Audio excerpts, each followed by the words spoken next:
Mrs. Capito. Mrs. Capito, aye.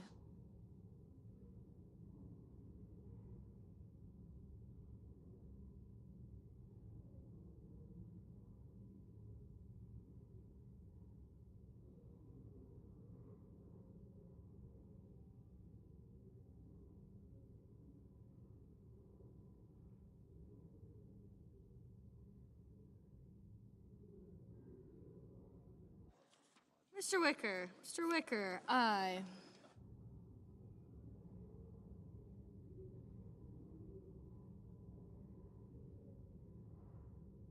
Mr. Van Hollen. Mr. Van Hollen, no.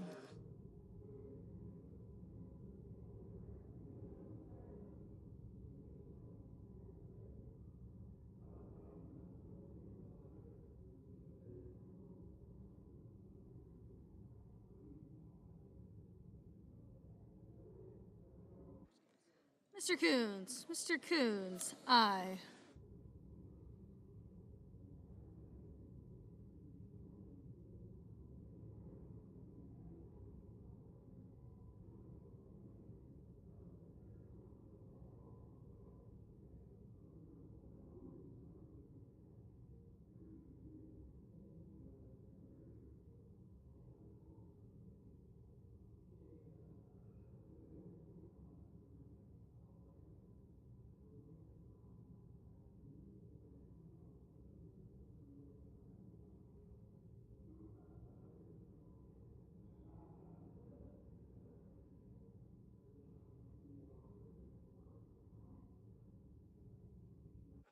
Ms. Ernst. Ms. Ernst, aye.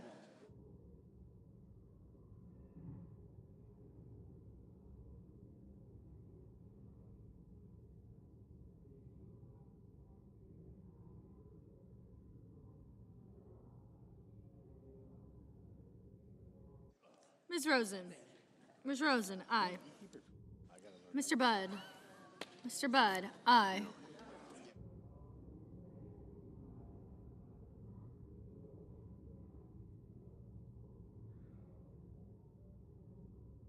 Ms. Collins. Ms. Collins, aye.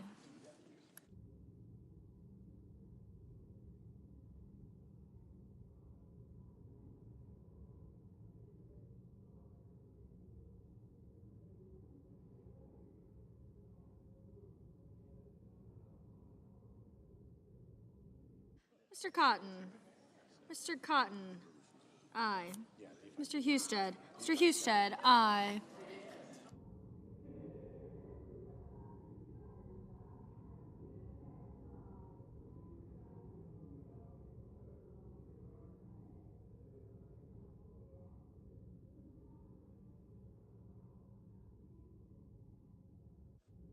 Ms. Klobuchar. Ms. Klobuchar, aye. Mr. Hoven. Mr. Hoven, aye.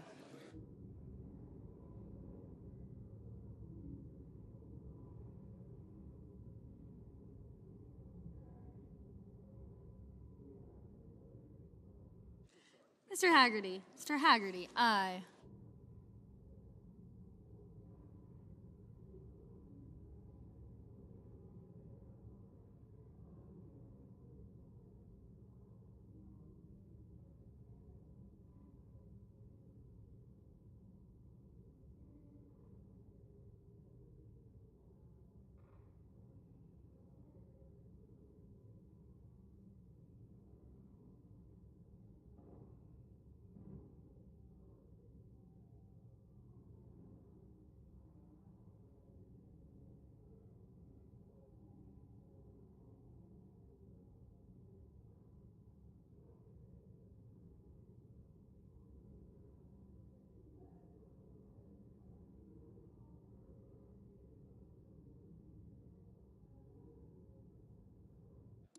Ms. Alsterbrooks. Ms. Alsterbrooks, no.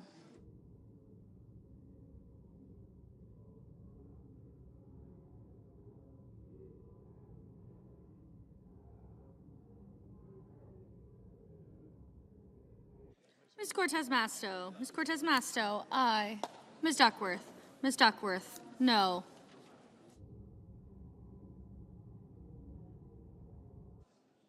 Ms. Cantwell.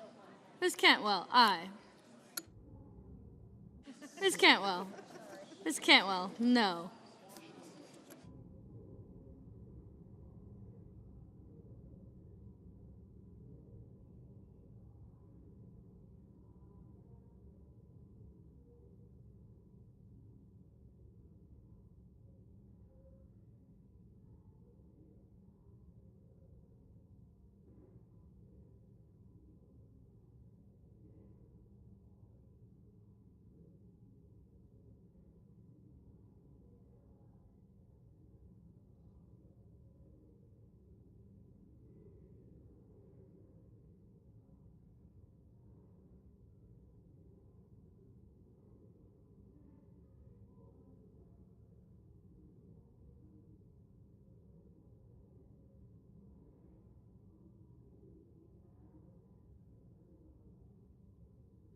Ms. Baldwin.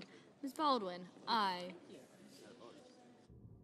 Mrs. Gillibrand. Mrs. Gillibrand, aye.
Ms. Alsterbrooks. Ms. Alsterbrooks, aye.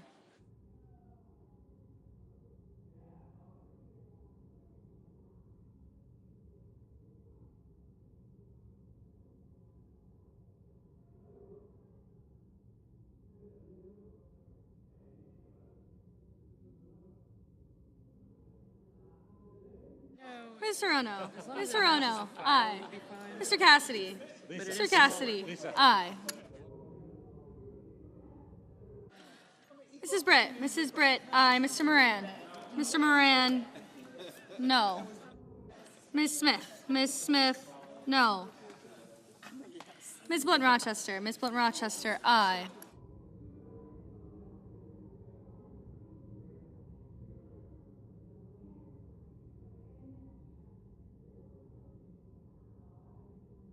Mr. Graham. Mr. Graham, aye.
Mr. Cruz. Mr. Cruz, aye.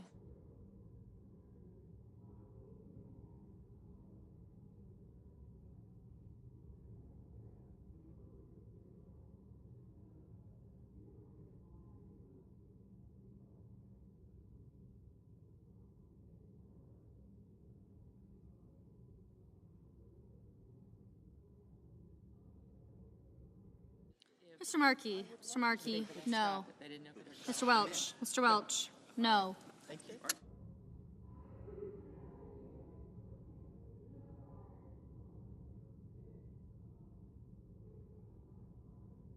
Mr. Schumer, aye. Mr. McConnell, aye.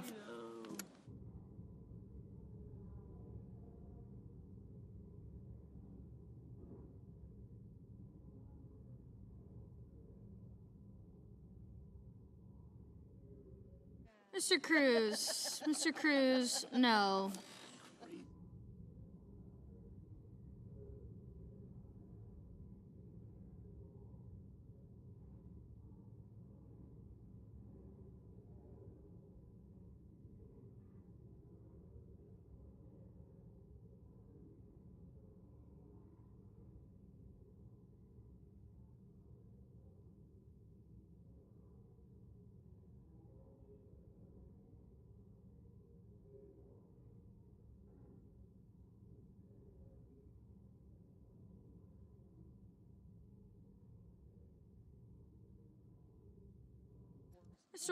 Mr. Warnock, aye. Mr. Sheehy, aye. Mr. Merkley, no.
Mr. Schiff, no.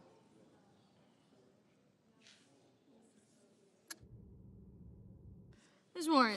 Warren, no.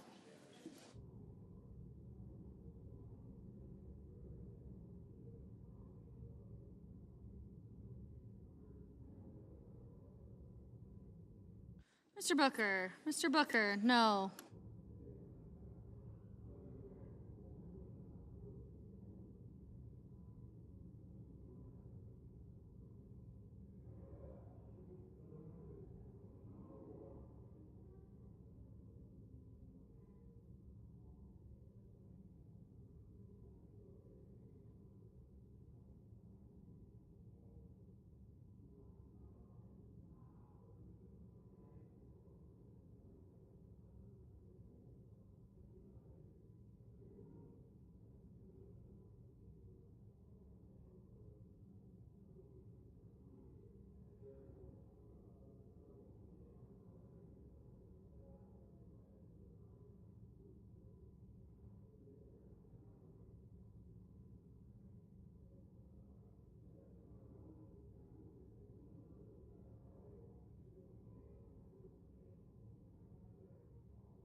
Mr. Hickenlooper. Mr. Hickenlooper, aye.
On this vote, the yeas are 75, the nays are 22.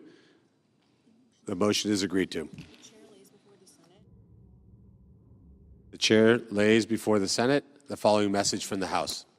Resolved that the bill from the Senate S. 1071, entitled An Act to Require the Secretary of Veterans Affairs to disinter the remains of Fernando V. Cota from Fort Sam Houston National Cemetery, Texas, and for other purposes, do pass with an amendment. I recognize the Majority Leader. Thank you, Mr. President. Mr. President, I move to concur in the House amendment to S. 1071. The clerk will report. Senator from South Dakota, Mr. Thune, moves to concur in the House amendment to S. 1071. Mr. President, I send a cloture motion to the desk for the motion to concur. The clerk will report. Cloture motion, we, the undersigned senators, in accordance with the provisions of Rule 22 of the Standing Rules of the Senate, do hereby move to bring to a close debate on the motion to concur in the House amendment to S. 1071, a bill to require the Secretary of Veterans Affairs to disinter the remains of Fernando V. Cota from Fort Sam Houston National Cemetery, Texas, and for other purposes, signed by 17 senators as follows. Mr. President, I ask that the reading be dispensed with, Without objection. and I move to concur in the House amendment with an amendment. The clerk will report. Senator from South Dakota, Mr. Thune, moves to concur in the House amendment to S. 1071 with an amendment numbered 3961. Mr. President, I ask that the reading be dispensed with, Without objection. and I ask for the yeas and nays on the motion. Is there a sufficient second? Yes? It Yea. appears to be. The yeas and nays are ordered.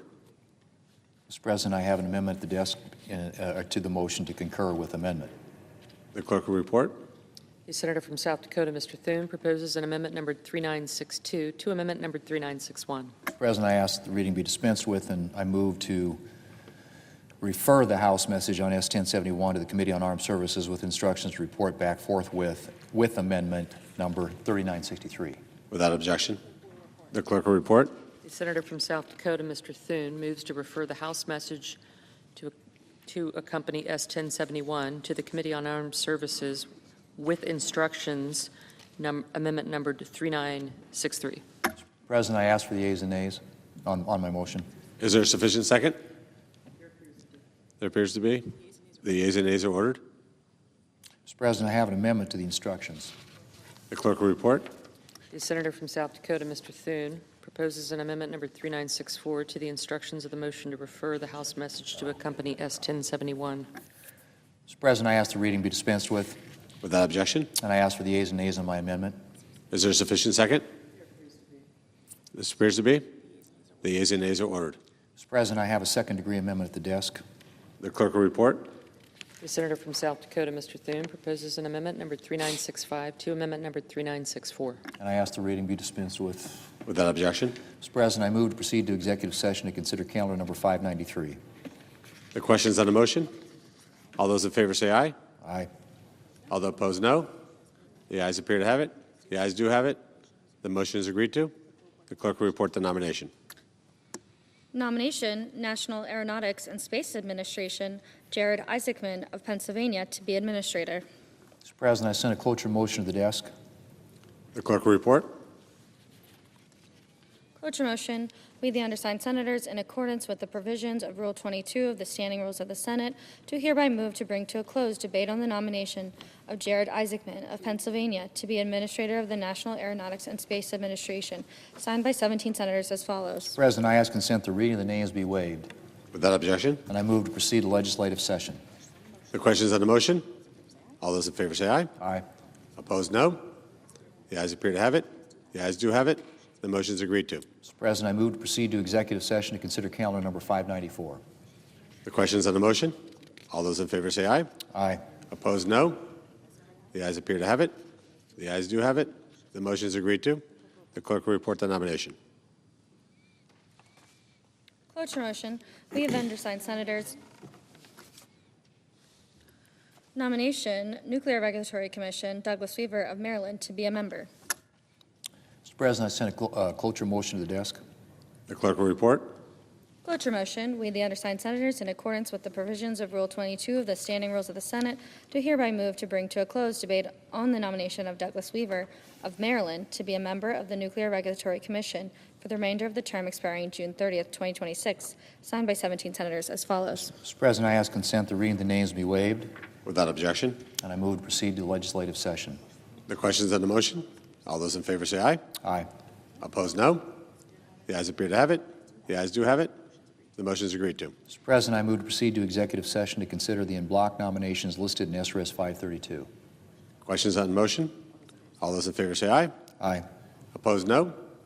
The ayes appear to have it. The ayes do have it. The motion is agreed to. Pursuant to the provisions of SRES 532, the nominations listed therein are pending en bloc. Mr. President, I send a cloture motion to the desk. The clerk will report. Cloture motion, we, the undersigned senators, in accordance with the provisions of Rule 22 of the Standing Rules of the Senate and the provisions of SRES 532, 119th Congress, do hereby move to bring to a close debate on executive calendar numbers 166, 267, 354, 429, 430. Mr. President, I ask consent the reading of the names be waived. Without objection. Signed by 17 senators as follows. And I ask unanimous consent that the reading of the names be waived. Without objection. Mr. President, I yield the floor. I recognize the senator from Kansas.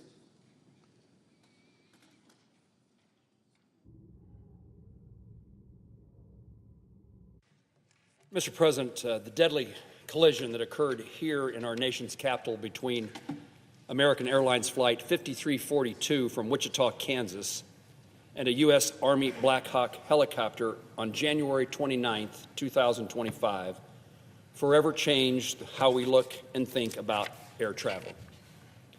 There were numerous circumstances that led to this horrific incident, and the NTSB, the National Transportation Safety Board, critical investigation into this collision is continuing even today.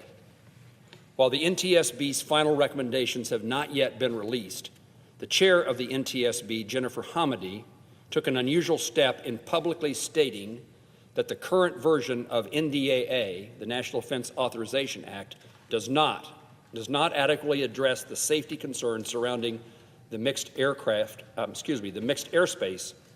around DCA. She even went on to say that the legislation NDAA, she says, quote, reverses safety changes made after the mid-air collision, after the NTSB issued urgent safety recommendations, and after Secretary of Transportation Sean Duffy rightfully implemented NTSB's urgent safety recommendations. Based on the data and recommendations so far we received from NTSB, we know that, 1, there should have been limitations to rotary travel in high-traffic areas of commercial air travel. 2, all aircraft in this space should be using position broadcast technology, nearly with no exceptions. And 3, the users of this congested airspace should be communicating problems to each other, like the 15,000 near misses that occurred around DCA in a 3-year period between commercial planes and rotary aircraft. 15,000 near misses in 3-year period of time. The current NDAA text includes a provision which misses the mark on 2 of these must-have provisions. Therefore, I will insist and be working with my colleagues to amend the FY 2026 National Defense Authorization Act, or to otherwise pass legislation, perhaps in the appropriations process, of which I'm a member of that committee, to make sure that NDAA language is at least, as a minimum, abiding by the safety standards that were set in place after the crash of January the 29th. Our aviation system is fragile. I chair the subcommittee in Commerce on aviation and space. We have seen this in testimony time and time again. There is fragility in the safety of our air system. And over the last year, Congress has passed significant legislation to invest in the future safety of our airspace and introduced legislation to make our airspace safer, including the Rotary Act. Now is not the time. Now is not the time to step back from these efforts. I'm grateful for the hard work of NTSB Chair Hamady and her team, and I look forward to receiving their final recommendations when that time arises. And I also want to say thank you to the families of the victims of Flight 5342, who've continued to be vocal advocates for the safety of our airspace in honor of the loved ones they lost. Mr. President, it is important we not take a step back, but take a step forward. And I'll work in every way that I can with my colleagues to see that we accomplish that before the passage of the National Defense Authorization Act. Mr. President, I yield the floor. I recognize the senator from Massachusetts. Thank you, Mr. President. On Monday, President Donald Trump announced he will greenlight NVIDIA selling H200 chips to China. Now, these are advanced chips that the Chinese military has been after for years. Trump's own Department of Justice has called them, quote, the building blocks of AI superiority. And just hours before Trump's announcement, the Department of Justice announced a crackdown on a sophisticated trafficking network that allegedly smuggled $50 million worth of these chips to China. Why? Because they know that China is gaining access to these chips, and that poses a serious threat to our technological leadership and national security. So why did the president make this bad deal that sells out the American economy and sells out American national security? It's simple. In the Trump administration, money talks. And NVIDIA's CEO, Jensen Huang, knows it. Mr. Huang understands that in this administration, being able to cozy up to Donald Trump might be the most important corporate CEO skill of all. Mr. Huang paid a $1 million a plate dinner to be with the president. Mr. Huang's company has donated to the president's ballroom. And Commerce Secretary Howard Lutnick's former company, now run by his son, stands to make loads of money if NVIDIA's stock surges.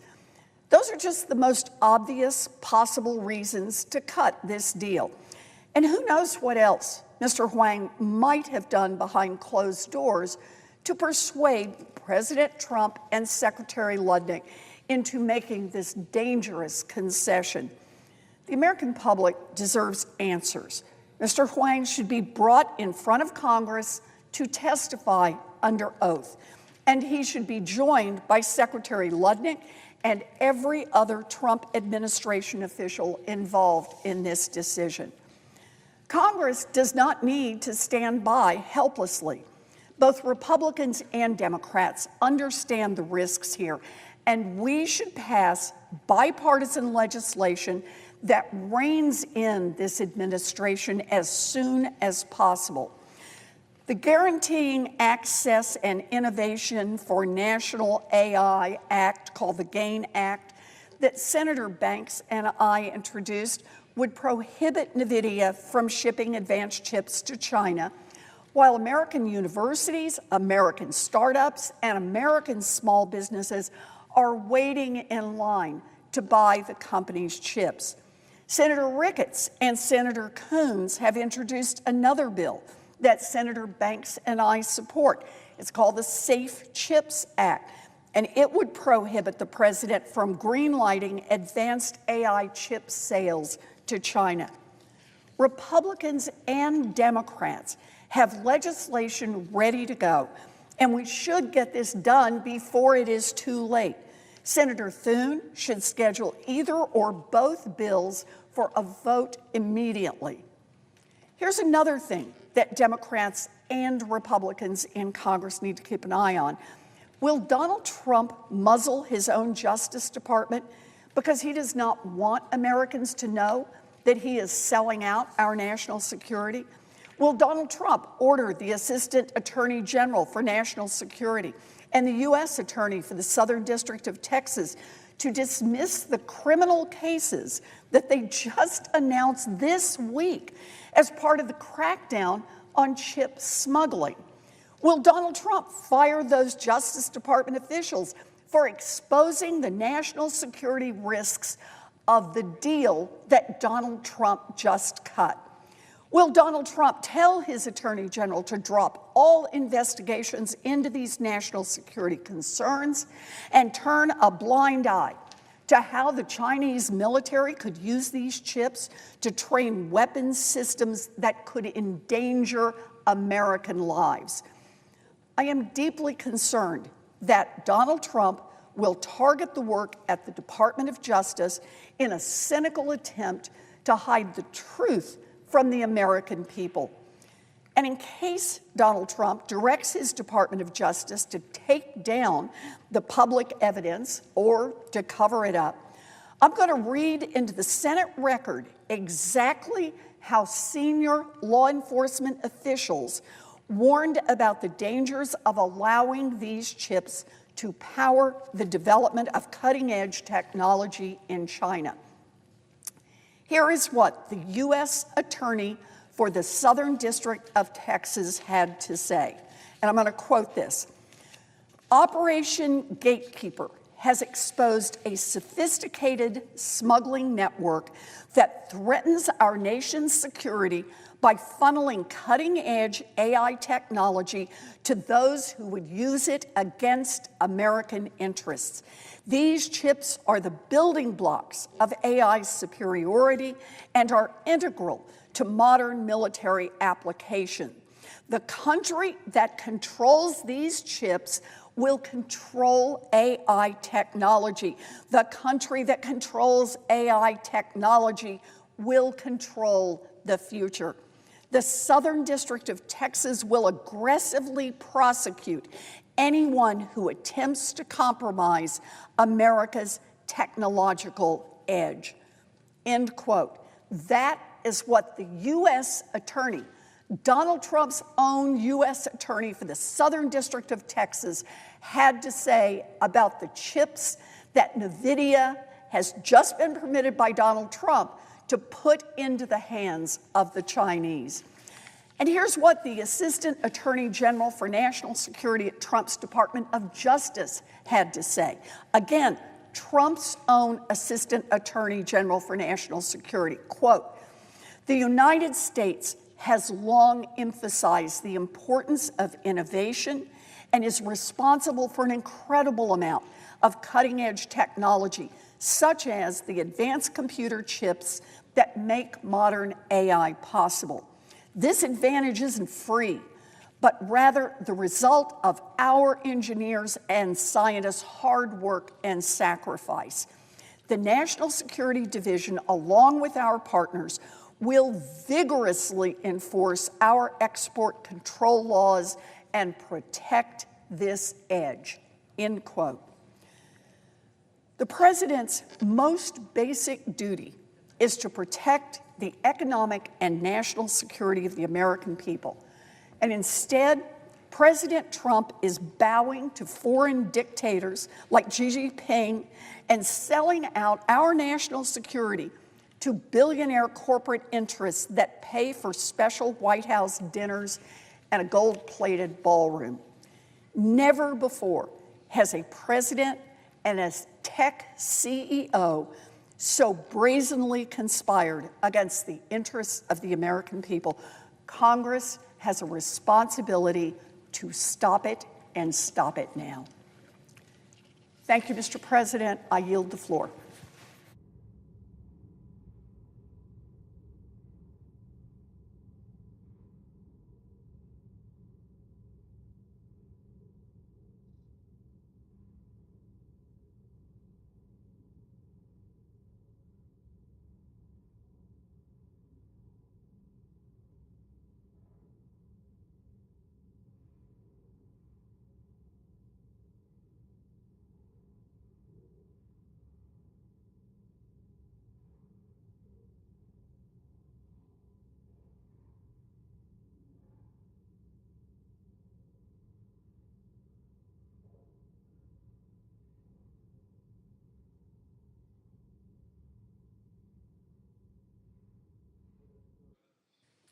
I recognize the senator from Alabama.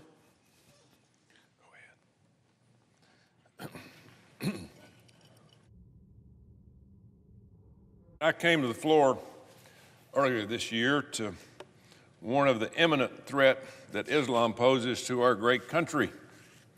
Unfortunately, that threat turned into reality just a few weeks ago when a deranged jihadist shot two of our National Guardsmen just steps from the White House. Just before Thanksgiving, Specialist Sarah Backstrom and Staff Sergeant Andrew Wolf were on patrol near the White House when they were attacked by a Biden-imported Afghan Islamist. A 29-year-old jihadist radically, viciously attacked them, killing Specialist Backstrom and leaving Staff Sergeant Wolf in critical condition. He's still fighting for his life today. Our prayers go out to him and his family. So let's make it very clear. The Afghan terrorist attacked these two soldiers because that is what Islam teaches. The Quran says to kill all infidels. That means all people who don't believe in Islam. So let's not mince words about this. Islamists want every single American, and especially Christians, Americans, they want them dead. In 2021, Joe Biden orchestrated the botched Afghan withdrawal, which was one of the most embarrassing days in our country's history. 13 American soldiers lost their lives as a direct result of the Biden's disastrous, misinformed leadership. Not to mention, he empowered the Taliban, who came crawling out of the hills to back control of Afghanistan. To make matters worse, Joe Biden then allowed more than 190,000, repeat that, 190,000 unvetted Afghans into this country, no questions asked. So, not to mention the more than $7 billion in equipment that was left behind for the Taliban, which is, by the way, is now showing up all over the world after it's been sold. These potential terrorists are now living amongst us, residing in our neighborhoods, going to our kids' schools, and mooching off our taxpayers' benefits. That withdrawal was an embarrassment and a stain on our country. The 29-year-old deranged terrorist who shot two National Guardsmen in D.C. was working with the CIA in Afghanistan and was part of an elite unit that was supposed to be helping fight our nation's enemies. Clearly, this person was deranged and should never have been allowed to work with our intelligence agencies or to come to the U.S., where he viciously attacked two American guardsmen. While chanting Allahu Akbar, make no mistake, this is part of the deep state's globalist agenda that aims to destroy this country through mass Islamic migration. Where's the outrage from the people in this chamber? I hadn't heard it. If we don't do something to stop this Islamic takeover of our country, we will soon be called the United Caliphate of America. If the previous administration prioritized protecting American citizens instead of inviting terrorists to our country, Sarah Backstrom may still be alive today. Thanks to President Trump, a travel ban has been placed on Afghans along with people from 18 other third world countries, including Somalia. And I've got a message to the immigrants from these Islamist countries. If you hate this country, refuse to go by our laws, and chant death to America, it's time to go home. There's a lot of good people that come from Middle Eastern countries and go by our laws and assimilate with our culture. But if you come here otherwise, it's time to go home. The Trump administration is also prioritizing the deportation of Afghans who are already here illegally. You know, I'm 100% behind President Trump's effort to rid of all the Islamists who hate our country, as I just previously said. Take advantage of the system when you come here. Don't defraud our government. Don't come here to try to destroy us. Assimilate with the Americans in this country to make our country better. We should be welcoming immigrants who are willing to assimilate with our culture and to contribute to our society. That's what we want. Being in this country is a privilege, not a right. If you're an immigrant coming to this country, you need to leave your old way of life and the traditions behind and come here and work with us. Unfortunately, many of the Islamists who are here are not doing that. They're doing whatever they can to turn our country into the third world hellhole that they came from. We are different. We want a great country, not a third world country. These foreigners don't understand what this country stands for. This country owes you nothing but an opportunity to succeed. It doesn't owe you a handout. Islamist immigrants come to this country with a sense of entitlement. And that's what this country is not about. We'll give you a hand, but not everything. They believe the American people owe them something, and we don't owe anybody anything. They take advantage of our system. If this is your attitude, we don't want you here. We want you to help this country become better. The Somali population in Minnesota, as we've been watching on the news for the last few days, is an example of a group that thinks they're entitled to take anything they want from the American people and force Americans to bow to their will. Somali immigrants in Minnesota were recently caught stealing more than $1 billion and counting from American taxpayers. Stealing. They pretended to be using the money to feed children or help people with autism, but really they were stealing. They were stealing the money and sending it to terrorists in Somalia, all proven. This is pure evil, and it's straight from the pit of hell. Terrorists are driving around in Toyota Land Cruisers in Somalia, bought and paid for by the American taxpayers. Fox News recently reported that members of Minnesota's Democratic Representative Ilhan Omar's inner circle, people working for her, were personally profiting from this fraud. Omar held at least one event at one of the restaurants named in the massive fraud scheme. And by the way, one Congresswoman, Omar staffers, has already been convicted for his role in the fraud. It runs very deep. All of this is taking place inside of Omar's congressional district, and she's doing everything she can to defend these Somalia criminals. These people were empowered by woke and clueless so-called Governor Tim Walz, whose government handed the funds to these Somalia criminals, turned a blind eye. For example, one of the scams run by the Somalia nonprofit disguised itself as a housing assistance program. Sounds great. The initial budget for this program was $2.6 million. However, the annual budget quickly increased to over $100 million due to fake billing and fraud. And whose money is that? The American taxpayers. There were red flags all over the place. Tim Walz had every opportunity to see this, investigate, and stop this fraud and corruption. Instead, he looked the other way. That makes him complicit. He should go to jail for this. Anybody else would. And now he's trying to deflect by calling those who are angry about the Somalian fraud racist. Sure they do. That's the word they always use. This has nothing to do with racism. Somalia immigrants stole more than $1 billion and counting from the American taxpayers. Again, proven. That should make every single American's blood boil. Democrats invite terrorists from all over the world into this country. They let them steal our benefits, enjoy our schools, overrun our hospitals, vote in our elections, and then steal our tax dollars to send back to their home countries to fund terrorism.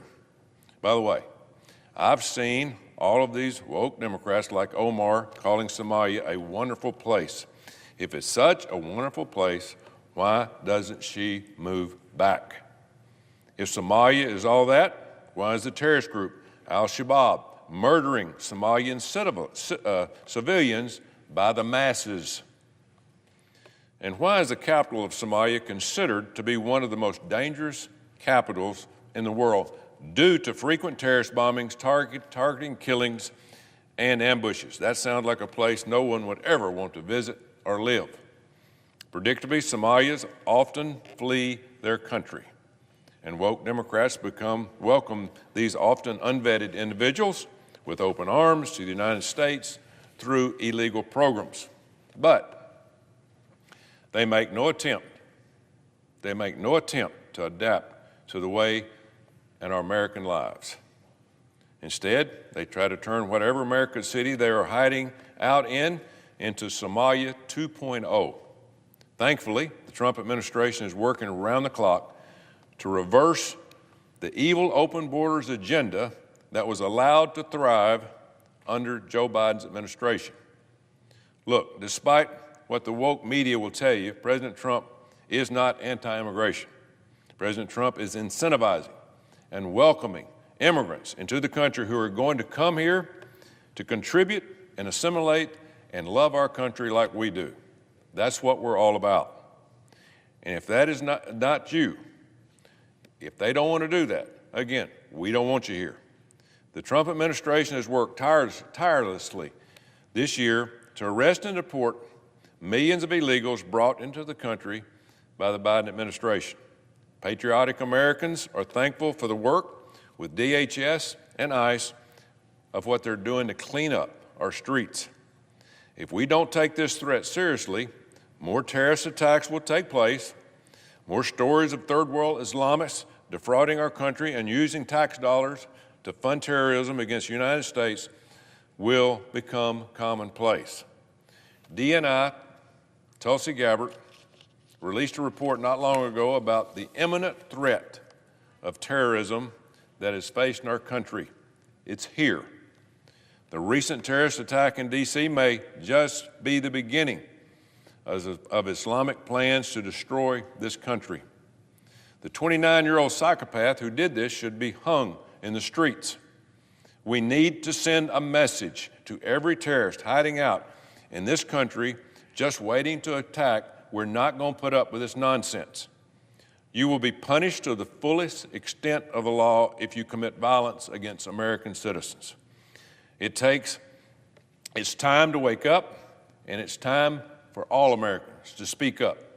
This is not a Democrat or Republican issue. This is an American issue.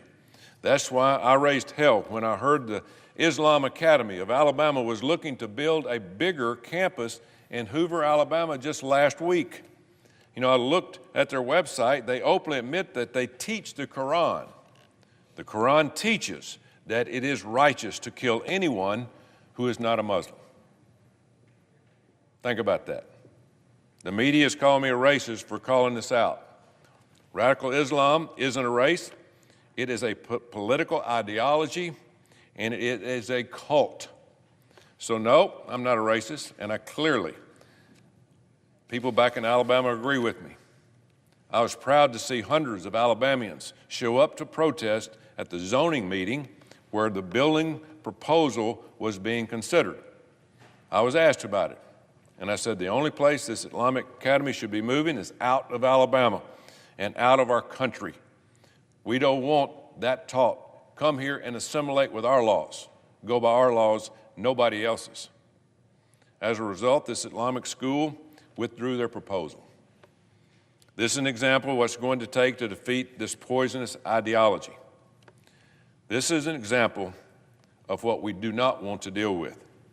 It's going to take all of us, red-blooded Americans, coming together and saying enough is enough. Europe has lost the war of immigration. It is no longer recognizable in a lot of the countries in Europe. Mass immigration by Islamists has ruined their way of life. They turned a blind eye, like we are at the moment, and are going to have to fight in the streets to get their countries back. It's coming.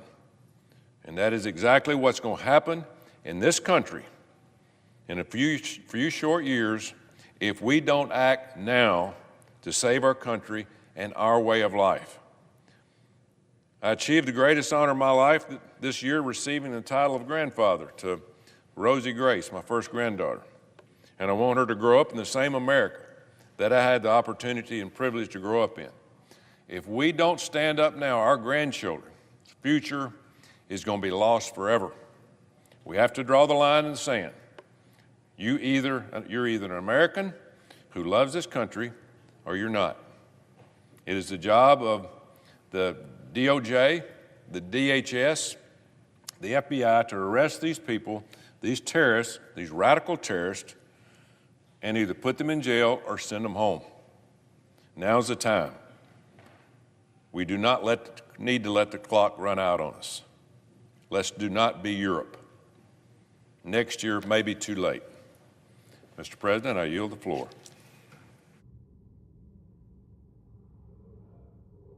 The clerk will call the roll. Ms. Alsterbrooks.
Senator from Texas. Are we in a quorum call, Mr. President? We are.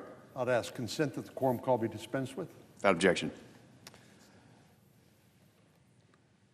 Mr. President, in Texas, my constituents who are on the Affordable Care Act exchanges, otherwise known as Obamacare, are experiencing an 18% increase in their insurance premiums. Now, if you look at employer-provided coverage, which covers many, many more Americans, those increases in costs are going up roughly in the 5 to 6% range. So you might wonder why the huge disparity between Obamacare and the rest of health care. Of course, our health care system is pretty fragmented. We have people who have employer-provided coverage, seniors who have Medicare, low-income individuals who qualify for Medicaid, veterans who qualify for the VA system or TRICARE. But for the group of people who believed what President Obama said when he sold Obamacare about 15 years ago now, they've been deceived. I still remember like it was yesterday, the president said, if you like your policy, you can keep your policy. That was a lie. If you like your doctor, you can keep your doctor. Well, that was not true either. And then he said the average premiums would go down about $2,500 for people on these Affordable Care Act exchanges. Well, that wasn't true either. Years ago, I was Attorney General of the state of Texas. We had a consumer protection division, and where we would sue people who would consciously defraud consumers. And if this isn't one of the biggest consumer frauds perpetrated in our lifetime, maybe in history, I don't know what is. No Republican voted for Obamacare. We didn't think that was the best solution to providing access to health care. Only Democrats voted for it. And now they've created this incredible mess, this unworkable, unsustainable, unaffordable health care system within the rest of our health care system. And they look to us, Republicans, the people who did not create this problem, as, okay, now how are you going to fix it? They don't have any better ideas. As a matter of fact, what they want is more of the same. They want zero reforms. They want more waste, fraud, and abuse. They want more money to go to insurance companies. They want 100% of the tax dollars that pay for the Affordable Care Act or Obamacare exchanges. They want it to continue going to insurance companies. President Trump has said, let's get the money to the consumer so they can choose what they want. I think that's a better idea. Plus, insurance companies skim about 20% off of those taxpayer-provided subsidies for their administrative costs and profit. And you know what? Insurance companies are among the most profitable companies in America, certainly since Obamacare started. And then finally, they want to break what has been roughly a, 50-year consensus on whether tax dollars should be used to pay for abortions. We know abortions and that issue divides much of America. But one area that we have agreed on, this consensus back named after Henry Hyde, a famous legislator, House member from Illinois, is something called the Hyde Amendment that says no tax dollars can go for abortions. And Democrats want to throw that out the window. Well, rather than just point the finger at our Democratic colleagues, we actually have come up with a better idea. And I'm grateful to our colleague, Senator Crapo, chairman of the Finance Committee, and Senator Cassidy, a medical doctor who's head of the Health, Education, Labor, and Pensions Committee, for coming up with an alternative proposal, which is predicted to bring premium prices down about 11%. Now, that's real money that people can use to spend on other things. Again, 18% increase each year after year after year. This is a train wreck for people on these affordable care policies. And as I said, the proposal by Senator Crapo and Senator Cassidy aligns with what President Trump has said, is let's get the money to the people. Wouldn't you rather have the money to buy the kind of coverage that you want and need? We are not all the same. We have people of different ages, different health care needs. Some young and healthy people may figure they don't need as comprehensive a coverage as older folks do. But our Democratic colleagues believe that we're all cut out of the same cloth and we are all the same when it comes to access need for health care, and that's just not true. This legislation that's been proposed, not by the Democrats who want more of the same broken system, the alternative that Senator Crapo and Senator Cassidy have proposed, we voted on it, and our Democratic colleagues did not support it at all. We sure didn't vote for this mess, what we call Dems' dirty Obamacare bill. This is a disaster, and it was sold under false pretenses, and we need to do better for our constituents who need access to affordable health care.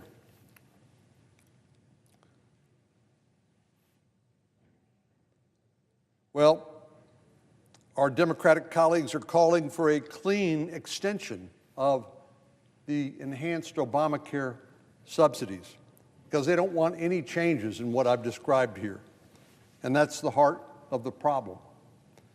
We know there's a whole host of problems with this Obamacare subsidies, and any extension that fails to address them is more apt to be described as what I'd call a dirty bill. It doesn't solve the problem. So what are the issues? Well, first of all, we know that these subsidies are rife with fraud. In other words, your tax dollar is being misappropriated to fraudsters.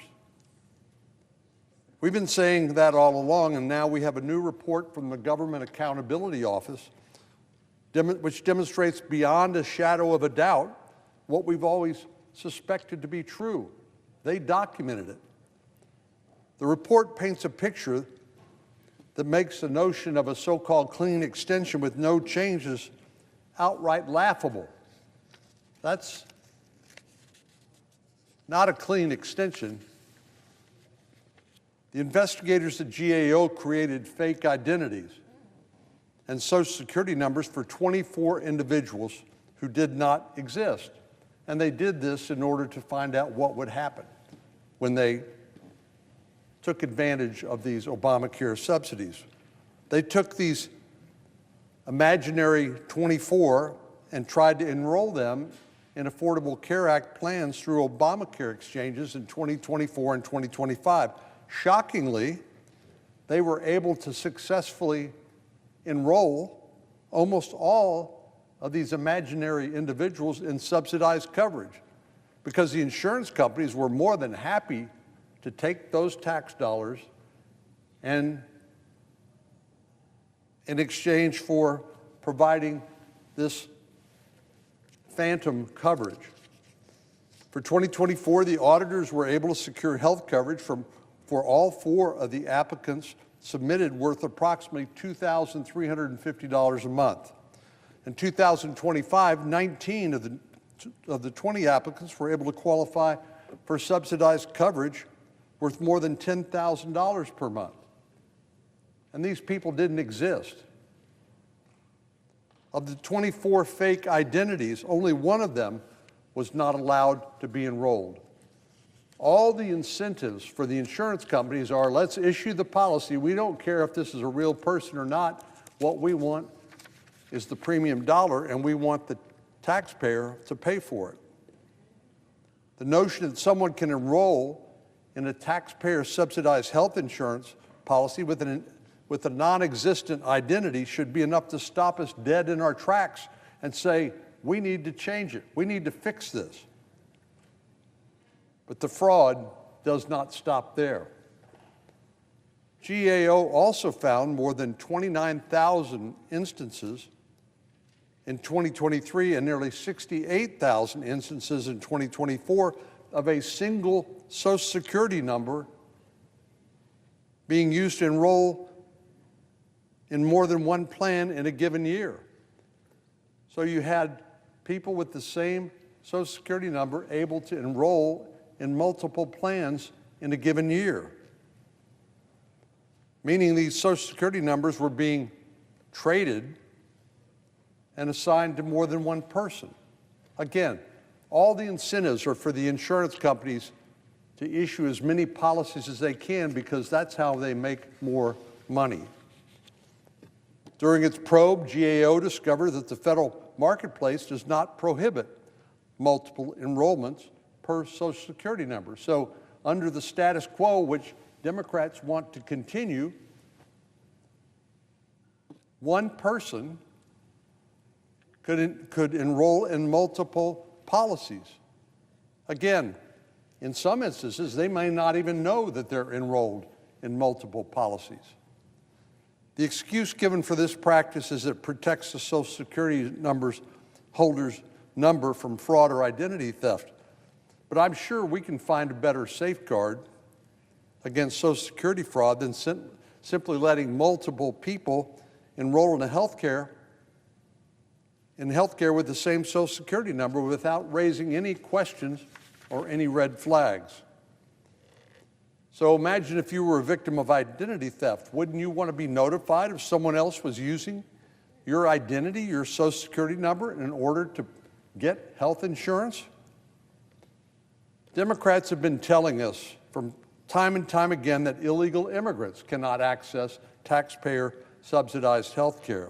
But we know from the GAO report that there are no mechanisms to prevent an illegal alien from enrolling in coverage if they have access to somebody else's Social Security number.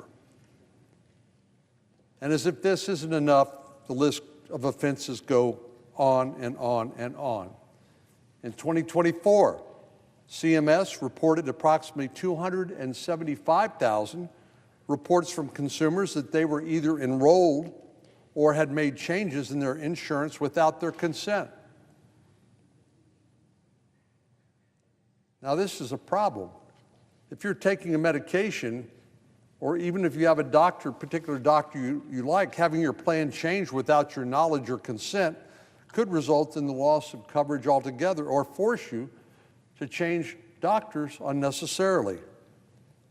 But this underscores one of the most significant problems that my Republican colleagues and I have raised with these so-called Obamacare enhanced subsidies. They directly line the pockets of insurance companies without lowering costs for consumers and taxpayers, and they do so in a way that's rife with fraud.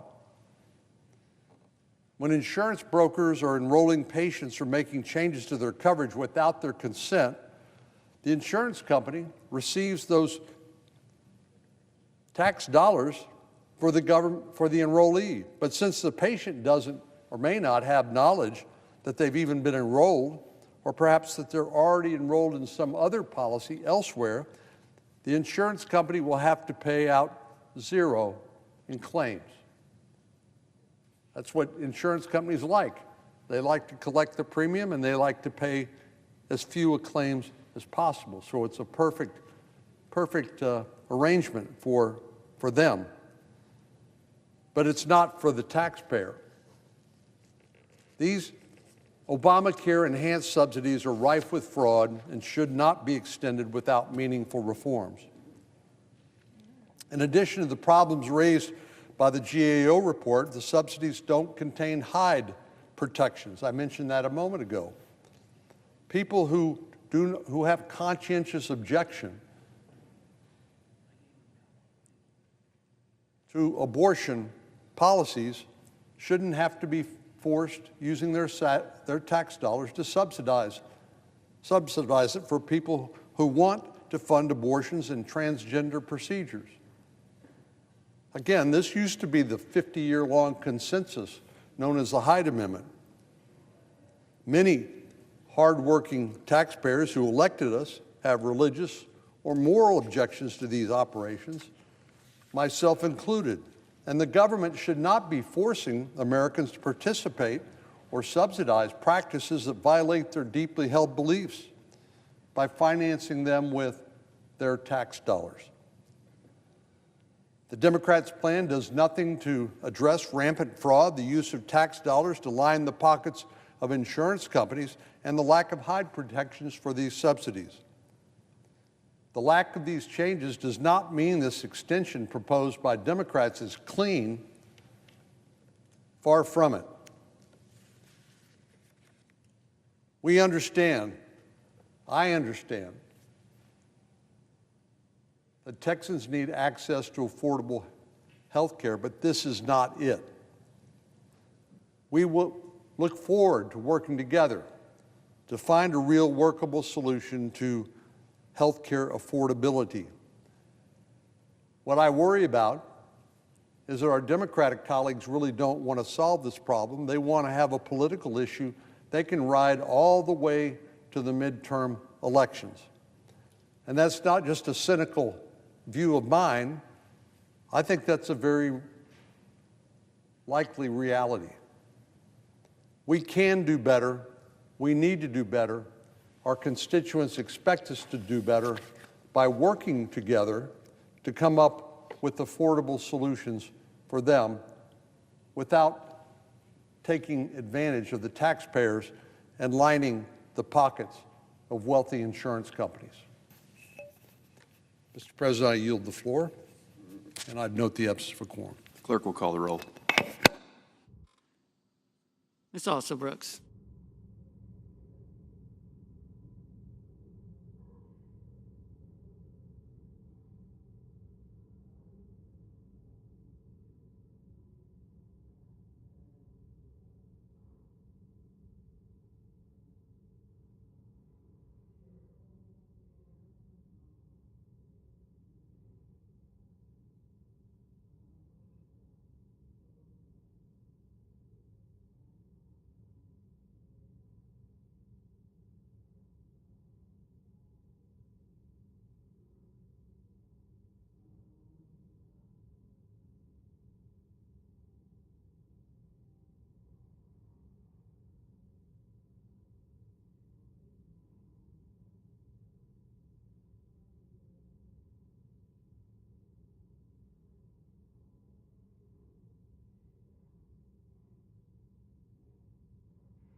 Senator from Tennessee, Ask consent to vitiate the quorum. without objection. Mr. President, I rise today to speak about the unaffordability of health care, a crisis created and perpetuated by my Democrat colleagues across the aisle. 15 years ago, without a single Republican vote, congressional Democrats authored and signed into law the so-called Affordable Care Act, also known as Obamacare. Ever since, congressional Democrats, without Republican support, have continued to prop up this failed system with tax credits and bogus incentives to hide a broken foundation. Congressional Democrats even expanded these tax credits under the guise of the pandemic, again on a wholly partisan basis, not once, but twice, which included setting a deadline for their expiration this year. Now, they're expecting the American public to believe that Republicans are culpable for what the Democrats have done. They have clearly broken the system. When Obamacare passed in 2010, Democrats promised the American people that this legislation would make insurance affordable. Sadly, this promise has gone unfulfilled. I've heard from constituents across my home state of Tennessee who are grappling with the realities of this broken system. In 2014, the premium for a benchmark plan was $197. That's 2014. In 2026, that premium is expected to be $711. That's an increase of 260%. As if this wasn't enough evidence, take the story from a constituent in East Tennessee who's self-employed. He and his wife own and operate a consulting firm. For his family of three, their insurance premium for the exact same plan they had this year will increase from $1,400 a month to $2,200 a month. No new coverage, no additional family members, just higher cost from an inefficient and fraud-ridden system that's collapsing under its own weight. This is not affordable health insurance. If health insurance were truly affordable, then Tennesseans like the one I just mentioned would not be forced to rely on taxpayer subsidies just to afford their monthly premium, not to mention out-of-pocket costs like deductibles, co-pays, and co-insurance. Beyond affordability, the Democrats promised to, quote, fix the health care system without adding to the national deficit. Their reforms were supposed to lower the deficit by more than $100 billion. Instead, according to the Committee for a Responsible Federal Budget, Obamacare has cost taxpayers an additional $1.3 trillion. The deficit has continued to grow, with health care spending being a major driver of that deficit. Welcome to socialism, my friends. Obamacare was supposed to end abuses by health insurance companies and create what they called robust and competitive marketplace. Well, Obamacare has been nothing but a profit-making machine for insurance companies. Obamacare has funded tens of billions of dollars, especially in pandemic-area subsidies, directly to insurance companies, and we've seen insurance companies' profits balloon to historic levels. Now let's talk about the fraud that prevails in the Obamacare system. We will never have a competitive marketplace when that marketplace is riddled with fraud. As a test for the ease and the extent of the fraud that plagues Obamacare, the GAO created applications for fictitious individuals, all using invalid information, and submitted these fake applications to the federal Obamacare exchanges for enrollment. The results? Shocking. Of the 24 invalid applications that were submitted, 23 of them, that's more than 95% of the applications, were wrongly improved for subsidized health insurance. Get that. Over 95% of these fraudulent applications were approved to be subsidized in Obamacare. As of this September, 18 of the 20 fake enrollees for 2025 are still covered. Not only did the Obamacare exchange not verify these fraudulent identities, but insurers didn't either. Why? Well, perhaps it's because those 18 applicants paid more than $10,000 per month to the insurance companies for these non-existent patients. The money wasn't paid to the patients. The money was paid directly to the insurance companies to the tune of $10,000 each. No wonder the insurance companies are complaining. No costs, no services provided, It all falls to the bottom line profitability of the insurers when this happens. The solution to this floundering system, created by the Democrats without a single Republican vote, is certainly not what Democrats have proposed today. They want to continue wasting Americans' hard-earned dollars. Earlier today on the Senate floor, there was a stark difference of views. On one side, Senate Democrats proposed a 3-year extension, along with the repeal of anti-fraud provisions that we passed during the Working Families Tax Cut. More fraud, more waste, more ill-obtained profits for insurers. This unserious partisan proposal would cost a whopping $83 billion and would not lower premiums for 93% of Americans by a single cent. I oppose that effort. Instead, Republicans are offering real solutions that will lower benchmark premiums by 11%, save $30 billion by appropriating cost-sharing reductions, and empower patients to make their own health care decisions. There are further Republican solutions being debated right now, solutions that add serious fraud protections and ensure that wealthy Americans are not receiving taxpayer subsidies. Solutions that ensure no federal funds are used for abortions, that ensure illegal immigrants aren't accessing these credits to free ride and overwhelm the American healthcare system. I hope my Democrat colleagues will stop playing their political games and begin to work with Republicans to actually lower the cost of health care for the American people. Thank you, Mr. President. I yield the floor and note the absence of a quorum. Mr. Also Brooks.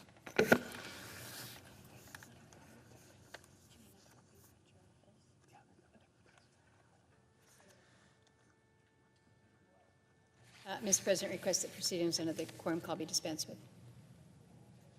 Without objection. Mr. President, I ask unanimous consent that the privileges of the floor be granted to my intern, Rachel Shaw, for the month of December 2025 in the 119th Congress. Without objection. Thank you, Mr. President. There's been a lot of discussion today following the votes on the floor this morning about health care and health care costs. It was just about a year ago exactly. It was the 12th of December last year. I spoke to a reporter from Alaska, and we were talking about the just staggering costs of health care costs and what we were seeing with the rise. And at that time, I pointed out to this reporter that Alaska had already seen 3 years of premium increases that exceeded 50% in total. This was putting a pressure on individual and household budgets in a way that people were telling me this is an unsustainable trend. And I said then that we're going to have to address the issue of the enhanced premium tax credits at the federal level. We're going to need to address the fact that these come to an end at the end of this calendar year. And I said then, we've got a year to kind of figure this out, to buy time to pursue what I feel are important, and that is the true reforms, some of the long-term reforms that will not just help us address the cost of health insurance, but more importantly, the overall cost of health care in this country. That's the driver there. That's the problem. So that was about a year ago, almost exactly a year ago. And yet, here we are. Little has changed. Key transparency legislation remains stalled. Too many Alaskans are facing premium increases that are now approaching 500%. Think about what that means. I've shared with some colleagues a text that I received from a friend of mine in Fairbanks, and she and her husband will be looking at the potential for premiums in the range of $36,000. Nobody that I know of that can afford premiums for $36,000. So we know we've got a job here in the Congress. We know that we have to address this issue of rising cost to health care. But what we're facing right now, literally on this 11th day of December, the immediate issue is this expiration of the enhanced premium tax credits and this cliff that is in front of thousands of Alaskans, about 24,000 Alaskans. Millions of Americans are facing this. So this morning, we saw what we saw. The Senate voted on 2 dueling health care proposals to address this cliff. Both proposals were partisan in nature. Neither one was written in a committee setting or reported through what we refer to as the regular order process. And unfortunately, neither really included any attempt at compromise. Neither tried to gain the support from the other side or to address perhaps the very valid concerns that were raised by the other side. And so it's no surprise that we are where we are, which is 2 failed votes on the Senate floor. And those measures failed. But Mr. President, I would just suggest that we have failed. We have failed. This institution here in the Senate. We failed to work together. We failed to reach consensus. We failed to help all those who are facing these shockingly, completely unaffordable increases in their health care premiums as they're looking at the new. We voted on a Democratic proposal as part of the agreement that allowed us to reopen the federal government after a record-setting but ultimately a pointless 43-day shutdown. And the headline of that measure was that it would extend the current subsidies for 3 years. Unfortunately, there is no recognition of the much-needed reforms. 2 speakers preceding me both pointed out there are flaws in the existing system. If we're going to be addressing a program and a continuation of it, I think it's our responsibility to make sure that we're making sure that these programs don't have waste, that they are not being abused. But we also voted on a Republican proposal which would have pre-funded health savings account. This is something that so many Americans are very familiar with, but it would allow for Americans to receive dollars more directly in their hands, to go in their pockets for their own care, while also funding cost-sharing reductions, projected to reduce premium costs down the line, and some other provisions. But it was good work by the chairman of the Health Committee, as well, working with the chairman of the Finance Committee, and I was encouraged by what we were beginning to see there, but there were flaws, quite honestly, with that approach as well. So where did I end up? I ended up voting in favor of the motion to proceed to both of these proposals. But I want to be clear here. It's not because I fully endorse the Democratic proposal and I fully endorse the Republican proposal. Neither of the proposals, in fairness, met the challenge as far as I'm concerned. The Democratic proposal would have extended the status quo under the Affordable Care Act, which, as we have heard, has failed to restrain costs, and it's done so for longer than necessary to build the stability that I think we need to develop better policy. And more importantly, it included no reforms whatsoever. And we have seen examples of how the system has been abused. And as stewards of federal taxpayer dollars, it's incumbent on us to address matters like that. And so making sure that there were legitimate reforms, making sure that we don't set up another cliff, just like we would have done under the Democratic proposal. You just set up another cliff in 2029. And that cliff would look even more staggering if we just continue to allow and subsidize unchecked premium growth. And then on the proposal, on the Republican proposal over here, again, I give credit to the authors of that measure because it did focus on some longer-term reforms that I do believe can help people over time.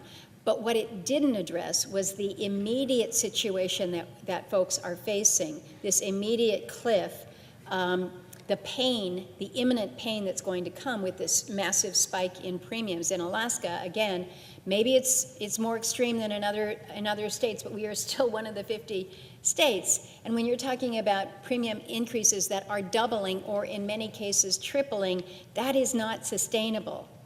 And so we had a proposal that had its flaws. There were also some provisions in the Republican bill that we know were not going to garner support from across the aisle. And I guess where I am today, as most members have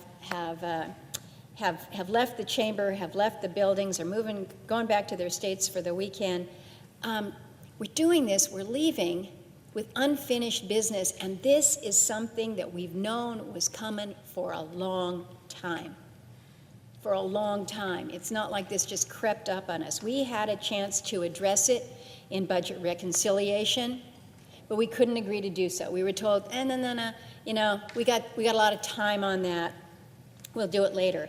That would have been a win on health care. We would have avoided this anxiety that we're in right now. We had a chance to address it, to avoid or end the shutdown, but same story, we weren't able to do that. And so we let the clock run. We wait and we wait, and we settled for competing proposals, and now we are where we predicted, where I predicted we would be.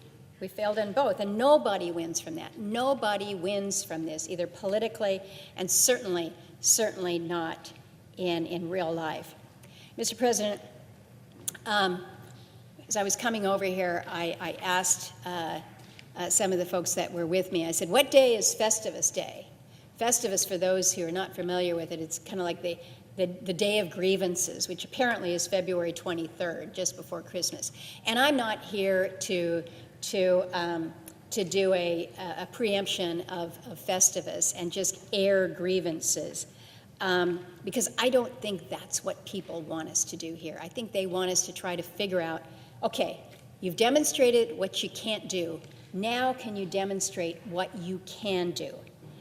And that's where I want to put us. I refuse to accept that where we are right now, which is 2 failed bills, is the best that we can do.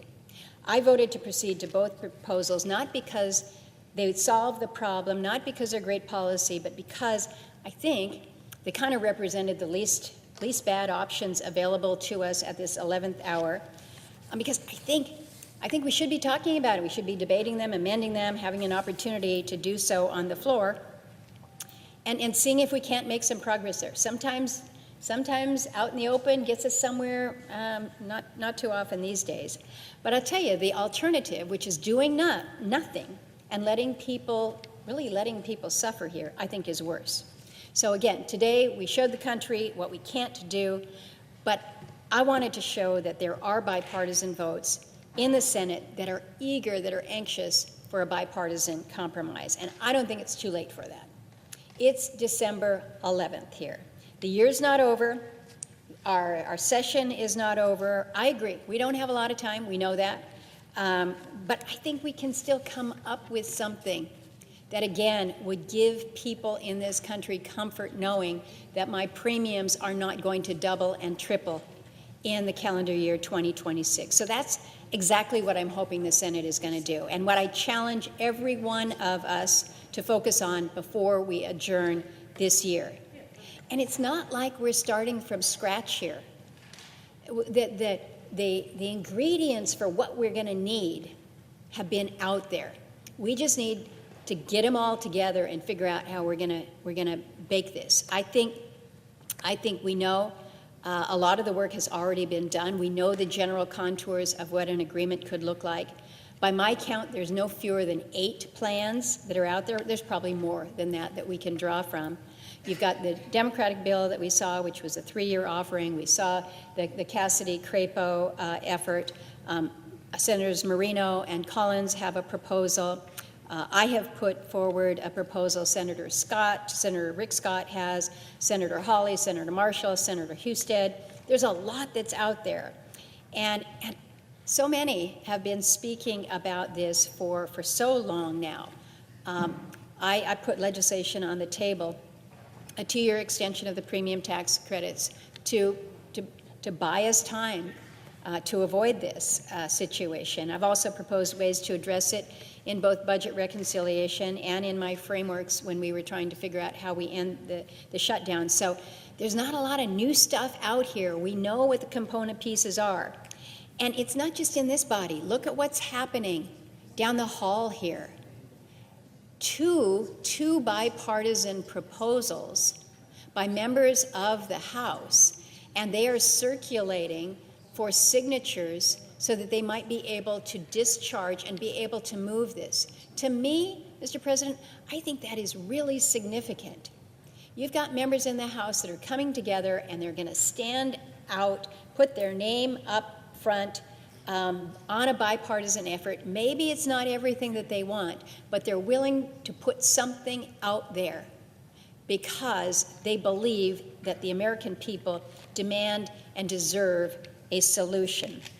And so I'm encouraged. I'm really encouraged by the momentum that we're seeing coming out of the other body as well. And so if you take time to look at the proposals that are out there, you can see where we need to go. You can see where there's overlap. You can see where there's areas that serve as the foundation for an agreement. I think there's so many that agree that we've got to have some extension of an tax credits. Maybe it's not 3 years. Maybe it's we know it's at least 1 year. Perhaps it's 2. Most agree on the need for reasonable reforms to ensure that these credits are going to go to those who need them most and to protect the taxpayers who foot the bill from the waste, fraud, and abuse, because we know that that is real. We have to address that. We've got some good measures, good ideas on what to do there. They're already written. We can plug them into a bipartisan measure. And there's consensus for reasonable limits on who can receive the credits, an understanding that reforms need to be made, again, to reduce the fraud in the system. And I think we can do some of that through some of the program integrity reforms and by addressing plans where the customer is not currently paying any premium whatsoever. So again, I acknowledge the great work that Senator Cassidy has put forward with proposing solutions that give families options here when it comes to their health care choices. So here we are on the 11th of December. We've taken the partisan votes, and now we need to move forward. We need to develop a bipartisan product based on what we do agree on. And I firmly believe that it's in our reach if we try. But to get there in this short period that we have in front of us, we got to remember that none of us get to design this on our own. None of us will get exactly everything we want. The time for that is over. We've proven that no specific plan of that nature has the kind of support that we need. So we got to do better. We got to do better. We can't just say, happy holidays, brace for next year. That's our message to you. We need to focus on the people who are going to be hurt if we do nothing, and we need to set aside the politics and the partisanship that are preventing us from helping them. I think there is still a consensus to be had here, and know that I stand at the ready to do everything that I can to help in that effort before we adjourn at the end of this year. And with that, Mr. President, I yield the floor. Senator from Washington. Rise today to make a point clear, and that is that Section 373 of this year's National Defense Authorization Act poses a serious risk to the aviation safety and should be removed. Last night I came to the floor to raise alarm about this provision, and today I want to explain even more clearly why it is so dangerous and why it should be removed from this bill. This section, Section 373, eliminates safeguards added after the January 29th DCA collision. It weakens essential military aircraft technology standards, it enshrines these lower standards into law, and it leaves the public less safe. The National Transportation Safety Board chair, the head of the agency investigating the crash, has called this provision, Section 373, quote, a major step backwards from where we are today and an unacceptable risk to the flying public, end quote. Oh, and she adds, quote, an unthinkable dismissal, end quote, of the 67 families who lost loved ones. The families of Flight 5342 have said Section 373 does nothing meaningful to mitigate the risks that prove fatal for their loved ones. Senator Cruz, Moran, myself, and Senator Duckworth have pointed out in a joint statement that this provision needs to be stripped from the bill. We have worked on a bipartisan solution after much of the discussion and investigation by our committee, the Committee of Jurisdiction, the Commerce Committee, and said that in this Rotor Act, we should have provisions that would help still make aviation safer. Mr. President, the families of 67 victims are facing their first holiday without their loved ones. They have spent the past year advocating for meaningful reforms that, as I mentioned, we passed out of the Commerce Committee. They deserve to see real safety reforms, not a reversal of progress made since the tragedy. Let me explain to my colleagues how we got here. Current FAA regulations require aircrafts operating in busy airspace, including military helicopters, to be equipped with what is called ADS-B out technology. That stands for Automatic Dependent Surveillance Broadcast, meaning that the vehicle should be broadcasting out its location. It is a critical safety technology. When transmitting, it is broadcasting an aircraft's precise location, making it easy for air traffic controllers and nearby pilots to locate it. Even though that was the law, and it was clear it should be the law for really important safety reasons, in 2019, the first Trump administration issued a rule allowing for a limited waiver for sensitive government missions to operate without this broadcast technology. The rule specifically stated that this exemption should not be used routinely. It was meant for genuine national security situations, not everyday operations, meaning that there was an extreme case and they needed to use it for an extreme purpose. But the Army didn't do it for an extreme purpose. That's not how they treated the waiver. They abused the waiver.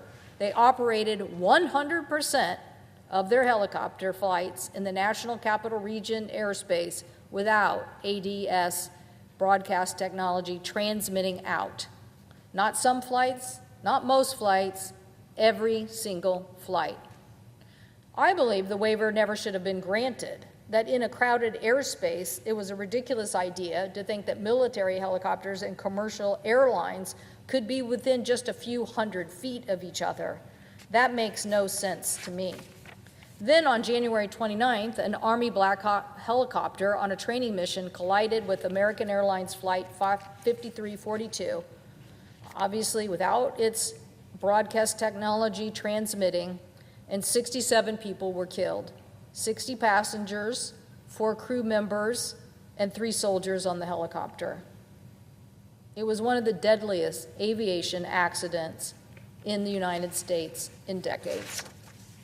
What we learned that the helicopters, we learned later, I should say, that the helicopters didn't have its broadcast equipment broadcasting out. It wasn't even fully functioning during the flight. And we learned that this wasn't some isolated incident, that the military had been flying in the busiest airspace in the country, right next to commercial airport in these flight paths for years without this requirement. Or even in their exemption being asked for, rarely used. Instead, they were routinely using the exemption. Why did the FAA even give them this exemption, to be within a few hundred feet of commercial aircraft? Why did they believe that the military was going to only use it in extreme conditions? The NTSB investigation revealed that there had been over 15,000 close proximity incidents between commercial aircraft and helicopter near the DCA airport between October 2021 and December 2024. The warning signs were there. The data was there, and yet nothing was done. After the crash, the FAA and the Department of Defense finally did take action, I'm sure under the scrutiny of the public outcry in the disaster. They closed Helicopter Route 4 between Haynes Point and Wilson Bridge, the route where the collision occurred. They restricted non-essential helicopter traffic near DCA, and they required that when essential helicopter flights do operate in restricted areas, commercial arrivals and departures must stop. That was the recommendation after the crash. And critically, the FAA and DoD entered into an agreement requiring military aircraft operating in the DC airspace to broadcast via the ADS-B out broadcast system. This was a direct response to the crash and the urgency of the recommendations by the NTSB. But those recommendations, those are being rolled back in this National Defense Authorization Act in Section 373. Instead of strengthening the standards in this underlying bill, which is what our committee, and I'm pretty sure the House committee, in agreement, wanting to make even more improvements, we wanted to ensure that the military, the Army, was in compliance to improve the air traffic safety, but instead we have a bill that weakens it. What does Section 373 do to weaken it? Because I'm not sure all my colleagues understand this. I think some people are complacent about aviation safety. There's no room for complacency. You have to understand what the language does, and you have to understand that giving them an exemption to begin with was a mistake, and certainly trying to continue to get that exemption into law is also a mistake. Before the crash, the ADS-B out was already required by federal regulations for aircrafts operating in a busy airspace such as the National Capital Region. The 2019 exemption for, quote, sensitive government missions was supposed to be limited, but the military, as I said earlier, abused it by flying 100% of their helicopter flights without this transmission. After the crash, the FAA entered into an agreement, and that is why we are so frustrated, because now instead of strengthening the standards and closing the loophole, Section 373 does the opposite. It codifies the ability to fly without ADBS broadcast technology into federal law. What was a regulatory exemption that could have been fixed by the FAA instead now is becoming a congressionally sanctioned loophole on aviation that will make our airspace less safe. It is wrong-headed, and we should get it out of this bill. Under Section 373, military helicopter flights can operate in the D.C. Special Flight Rules area only with what I think some of my colleagues are thinking, this is really great, we'll just make it the TCAS system. That is a standard that exists, and that is a traffic alert and collision avoidance system.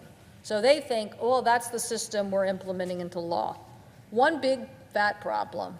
The TCAS doesn't work under the conditions that led to this crash.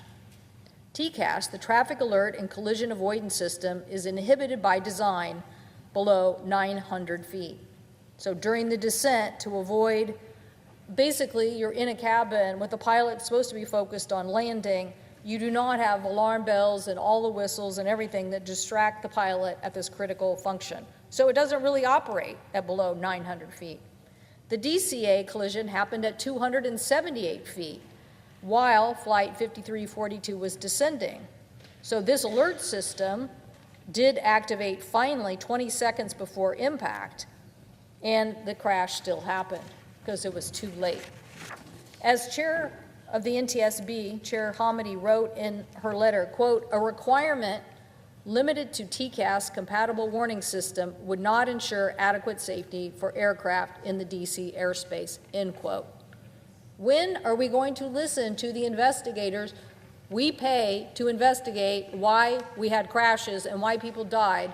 When are we going to listen to them and their recommendations?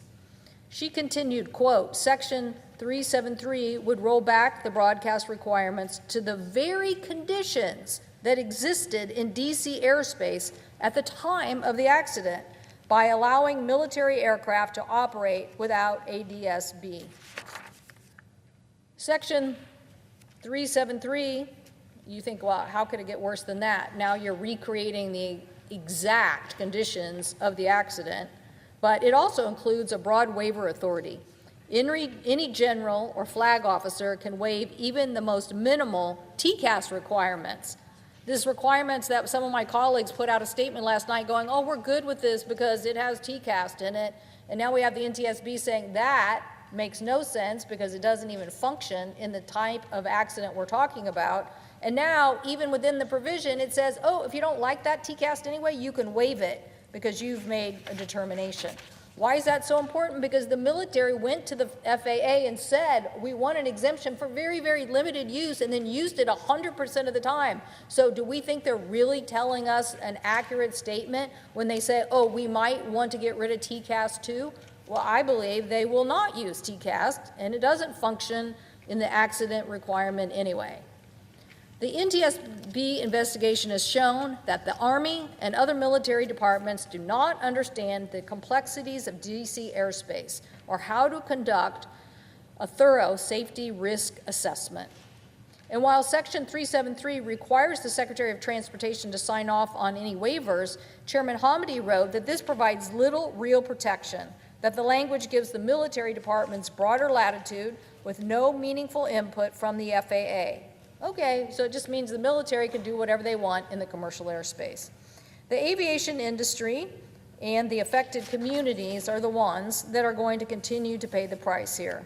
So let's be clear. The NTSB, our National Transportation Safety Board, its own investigation, found serious maintenance failures across the Army's helicopter fleet. The crash helicopter equipment was improperly installed and hadn't been working for more than 700 days. The Army never caught it. In fact, the helicopters in Battalion 8 of 16 could not even transmit when required to do so because of maintenance failures. There is a really big issue that we're going to hear a lot more about in January from the NTSB, and that's that the altimeters on the helicopters were also unreliable. My sense is the NTSB is doing really important engineering investigative work now to find out why those altimeters were so off. This is important to know because, again, if we're going to pass a bill saying go ahead military, operate in the commercial airspace, and you don't even have good altimeters, it presents even more risk. When the NTSB tested 3 other Black Hawk helicopters over the Potomac, their barometric altimeters showed the helicopters 80 to 130 feet lower than they actually were.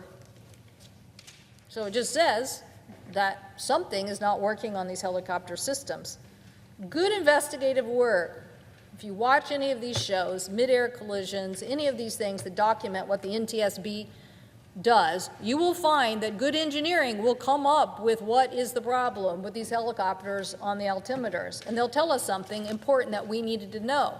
But we should not be flying helicopters around close to commercial aviation space within a few hundred feet when we know they aren't even accurate.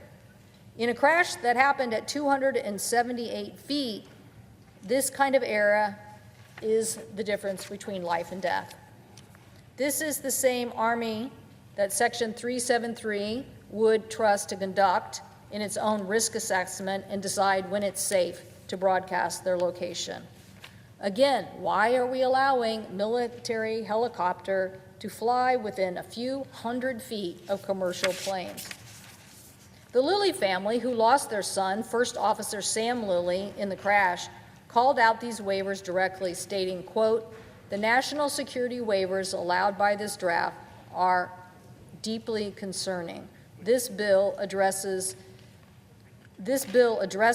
that with a window dressing fix that will allow it to continue setting aside requirements with nothing more than a cursory risk assessment," end quote.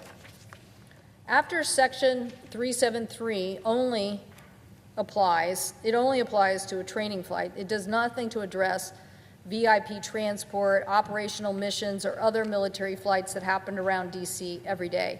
Even if this provision were good policy, which it's not, it would still leave the majority of military operations near commercial aircraft completely unaddressed. So, What we have here is a provision that rolls back the post-crash requirements that was agreed to by the FAA. It codifies a federal loophole that the military has already used, and basically in an environment where a crash was caused. It substitutes a technology standard that didn't prevent the crash to begin with and is not the recommendation of the agency charged with telling us what kind of improvement should be made. And it creates a broad waiver with no meaningful oversight. That is how we got into this situation.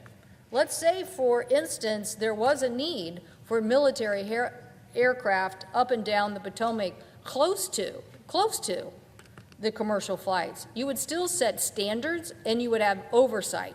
But we had thousands of incidents of alarm bells going off and nothing happened. Nothing happened to fix it. Nobody at the FAA, nobody at the military, nobody fixed it, and now, unfortunately, so many people have lost their loved ones. So, what's in this bill is not safety reform. It creates the appearance of reform, but it is not. That is why Senator Cruz and I, Senators Moran and Duckworth, have been working on comprehensive legislation, the Bipartisan Rotor Act, and would have loved that instead to be in this legislation. It's bipartisan. It basically is many of the recommendations that we've already heard from the National Transportation Safety Board that would make all of us, including those who fly on these flights, safer. The difference between our legislation and what they are talking about, well, as I mentioned, on January 29th, the Black Hawk wasn't transmitting, so it was eventually invisible. We want to make sure that we know where flights are. Our bill would set a national standard to ensure safety separation between military and commercial aircraft, not just in Washington, D.C., but everywhere. San Diego, Tampa, Norfolk, anywhere where the military and civilian aircraft share the skies. The Flight 5342 families agree.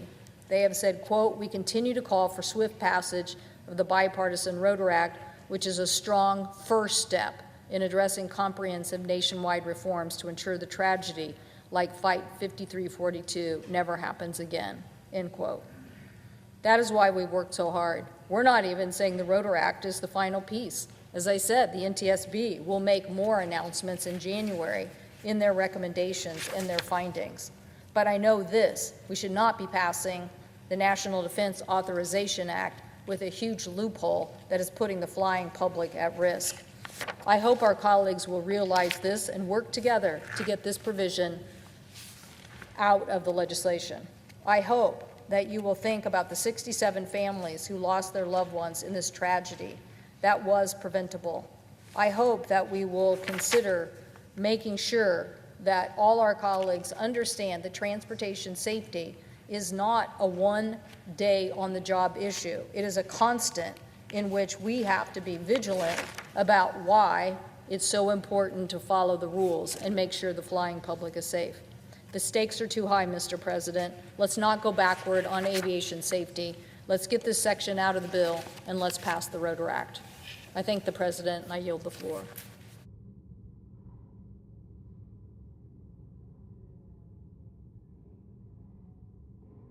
The clerk will call the roll. Ms. Alsobrooks.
Chair recognizes the Majority Leader. Mr. President, I ask unanimous consent the quorum call be suspended.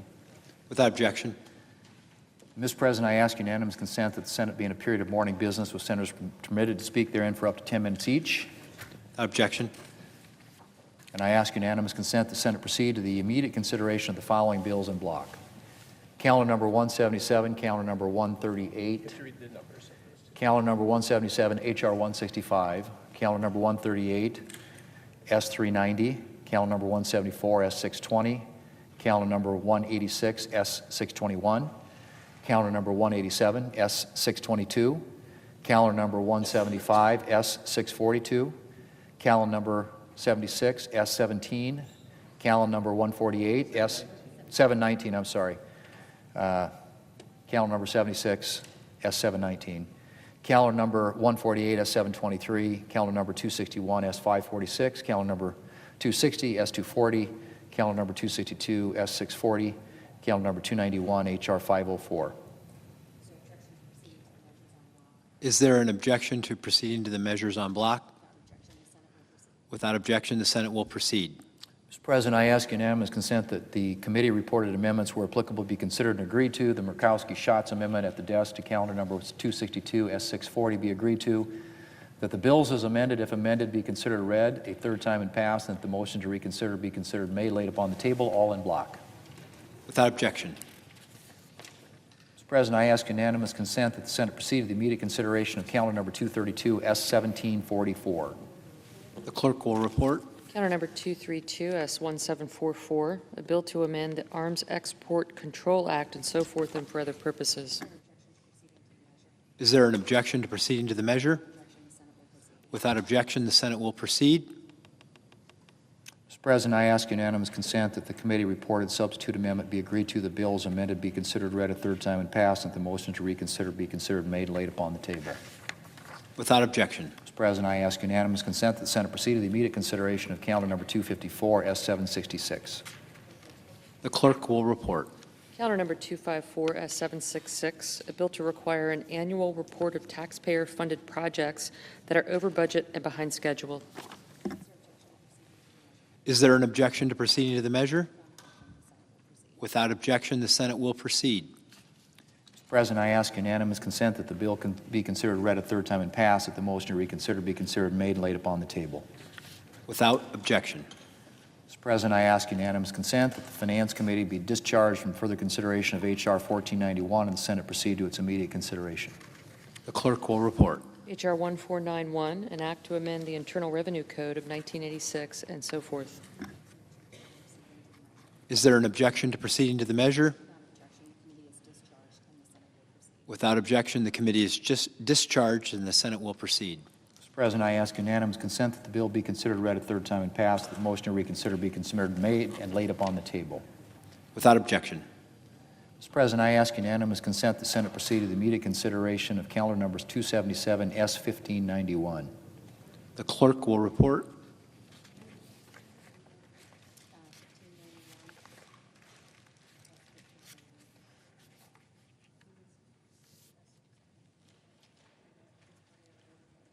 Calendar 277, S1591, a bill to amend Title 38 United States Code and so forth and for other purposes. Is there an objection to proceeding to the measure? Without objection, the Senate will proceed. Mr. President, I ask unanimous consent that the committee reported substitute amendment be agreed to, the bill as amended be considered read a third time and passed, and the motion to reconsider be considered made and laid upon the table. Without objection. Mr. President, I ask unanimous consent that the Senate proceed to the immediate consideration of calendar number 273, S610. The clerk will report. Calendar number 273, S610, a bill to expand the Vet Success on-campus program of the Department of Veterans Affairs and for other purposes. Is there an objection to proceeding to the measure? Without objection, the Senate will proceed. Mr. President, I ask unanimous consent that the bill be considered read a third time and passed, and the motion to reconsider be considered made and laid upon the table. Without objection. Mr. President, I ask unanimous consent that the Senate now proceed to the in block consideration of the following resolutions which are at the desk: S.Res. 544 and S.Res. 545. Is there an objection to proceeding on block? Without objection, the Senate will proceed. Mr. President, I ask unanimous consent that the resolutions be agreed to, the preambles be agreed to, and the motion to reconsider be considered made and laid upon the table all in block. Without objection. Mr. President, I ask unanimous consent that the filing deadline with respect to first-degree amendments to S-1071 be at 4 p.m. on Monday, December the 15th. Without objection, so ordered. Mr. President, I ask unanimous consent that when the Senate completes its business today, it stand adjourned until 3 p.m. on Monday, December the 15th, and following the prayer and pledge, the journal proceedings be approved today, the morning hour be deemed expired, the time for the 2 leaders be reserved for their use later in the day, and the Senate be in a period of morning business with senators permitted to speak therein for up to 10 minutes each. Finally, notwithstanding Rule 22, the cloture motion with respect to the motion to concur in the House amendments to S-1071 ripen at 5:30. Without objection, so ordered. Mr. President, if there's no further business to come before the Senate, I ask that it stand adjourned under the previous order. The Senate stands adjourned until 3 p.m. on Monday.